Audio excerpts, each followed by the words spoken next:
Alright guys, I got my Phillips screwdriver here, which I use to unscrew the 10 screws in my MacBook Pro, 2010 MacBook Pro. I've already unscrewed it, so we're going to go ahead and just pop the lid right off. Yeah, my Mac is pretty old. Alright, and here we have the insides of my MacBook Pro, and we are going to remove the RAM right here, and I'm going to install a from 4 gigs I'm going to upgrade to 8 gigs right here. Alright, so we're going to go ahead, and there's 2 levers right here and right here that we're going to push on, and let's see if I can do this with one hand. There you go, and it pops right up. From there we just want to take it and pull it straight out. So I'm going to take that, I'm going to put that aside, and we're going to do it for this second one over here as well.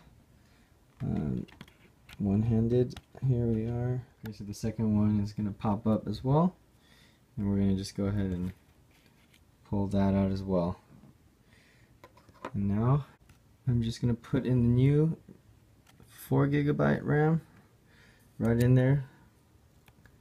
I'm going to have to pull these tabs aside so I can push it down.